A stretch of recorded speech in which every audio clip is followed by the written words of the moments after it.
Welcome to the deep dive. Today, we're really getting into something critical, how organizations actually defend themselves against cyber attacks. Right. It's a huge topic. We've looked at academic material covering the frameworks, the policies, the tech they use, Yeah, quite a range of stuff. and our mission for you, listening, is to get a quick but solid grasp of the key strategies and tools in modern cyber defense. Okay, let's dive in. Well, the first thing that jumps out is that good cyber defense isn't just one thing. It's, a mix, layers. Absolutely. And often you see something like the COSO framework mentioned as a foundation. Now, COSO, isn't that usually for general internal control? How does it fit with cyber specifically? It does seem broad, yeah. Yeah. But think about its core objectives: operations, reporting, compliance. For cyber, that means protecting IT operations, making sure reporting on security is accurate, and meeting rules like NIST or maybe HIPAA, GDPR. Okay. So it provides that high-level structure, and it has those five components, right? Control environment, risk assessment. How do those translate practically? Good question. Control environment is about leadership, setting the tone for security. Risk assessment means tailoring it to cyber threats specifically. Control activities are the actual things you do: firewalls, encryption, policies. Policies, yeah. Information and communication is training, making sure people know the rules. And monitoring, that's ongoing checks like pen testing, vulnerability scanning, Mm, things like that. It helps management figure out risk appetite too. right. Okay. That makes sense. So building on that, we have security policies, standards, procedures. Sounds like a hierarchy. Exactly. Policies are the big picture, the why. Standards are the benchmarks, the what you need to achieve. Procedures are the detailed how-to steps. And those policies are pretty fundamental, like proof of due care. Definitely.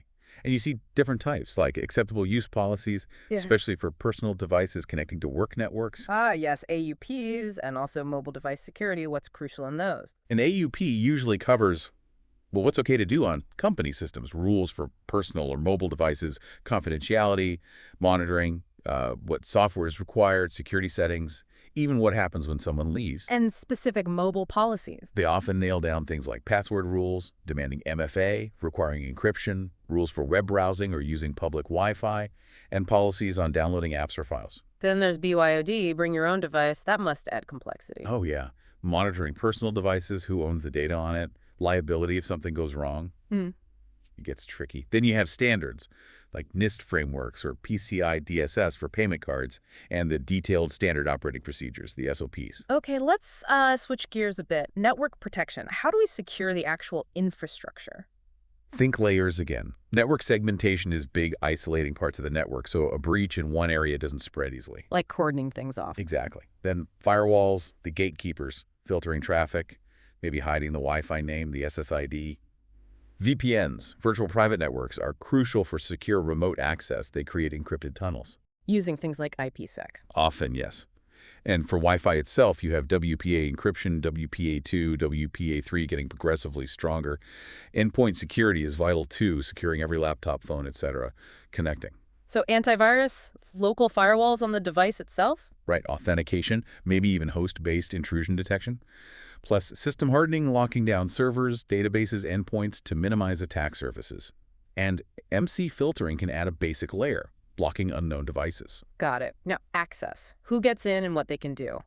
Authorization, authentication. We hear about zero trust a lot now. Yeah, zero trust is basically never trust, always verify, continuously check everything. It goes hand in hand with least privilege, only give the absolute minimum access needed. Yeah, to no basis. Precisely. Yep. And whitelisting apps only allowing approved software to run. Identification is saying who you are. Authentication is proving it. And the tech for that. Lots of options. Context-aware authentication, digital signatures, single sign-on, or SSO makes logins easier across systems. MFA, multi-factor, is key, using something you know, something you have, something you are. Pins, smart cards, tokens. Right. Tokens can be time-synced or challenge response. Biometrics like fingerprints or face scans. And password management is still huge. People use weak ones, reuse them. So things like password managers, minimum length requirements from NIST, and hashing passwords for storage are essential. Absolutely. And provisioning, setting up accounts correctly when someone joins, and crucially, removing access properly when they leave. Oh, and device authentication too, verifying the device is okay. Okay, so how do organizations find the weak spots before an attack? Vulnerability management. Exactly. It's proactive. Continuous detection, monitoring, running regular vulnerability scans. Using specific tool. Yes, vulnerability scanners and assessment tools. Frameworks like the NIST Cybersecurity Framework CSF help structure this, remember its functions, identify, protect, detect, respond, recover. They all apply here. How do scanners work? They check systems against databases of known threats like the CVE, Common Vulnerabilities and Exposures Dictionary. They scan ports, analyze traffic, identify what software is running. Attackers, often try to exploit the gap before patches are applied. Right, and patch management itself is a whole process. Huge. Assessing patches, testing them, planning the rollout, deploying, and then validating they worked and didn't break anything else. It's critical. Which brings us nicely to layered security or defense in depth. What's the core idea? It's just having multiple overlapping controls. So if one layer gets breached, hopefully another one stops the attack. It's a mix of people, policies, and tech. Like ID, SPS systems, antivirus, firewall. Yep. Plus physical security locks, guards, and logical controls like authentication and permissions, redundancy, diversification, avoid single points of failure. Think of a bank vault, multiple locks, thick walls. That's process layering. And isolation, abstraction. Yeah. Isolation keeps things separate, like memory protection between programs. Abstraction hides complexity, limiting what users or systems can see or access. Concealment is about hiding data itself through security levels or encryption, sometimes even physical hardware segmentation. And all these controls, they fall into categories, right? Preventive, detective, corrective. That's a common way to classify them. Preventive controls try to stop attacks. Strong passwords, MFA, training, encryption, firewalls, patches, physical barriers. Targeting systems, too. Right. Detective controls spot attacks happening. Intrusion detection systems, NIDS specifically for networks, antivirus alerts, analyzing logs, network monitoring tools. And corrective, fixing the mess. Basically, yeah. Reconfiguring firewalls or systems, applying patches after the fact, updating procedures, maybe adding more checks, revising training, and of course, recovery plans. We also touched on access control models briefly, DAC, or BAC. Right, different ways to decide how permissions are granted. Discretionary means the owner decides. Mandatory uses central rules. Role-based is common, tied to job function.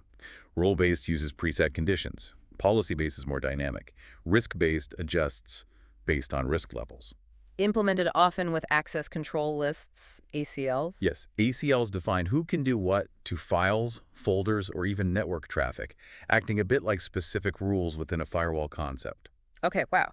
So we've covered a lot. The COSO framework as a base, the crucial role of policies, standards, procedures, then all the tech, network protection, endpoint security, robust authentication, finding vulnerabilities proactively, and tying it all together with layered security, preventive, detective, corrective controls. It's a complex picture. And I suppose the final thought is, with threats changing all the time, how do organizations make sure these layers stay effective? How do they adapt quickly enough to handle not just known threats, but whatever new thing is coming next? A constant challenge. That's a great place to leave it for our listeners to ponder. Thanks for joining us on the Deep Dive.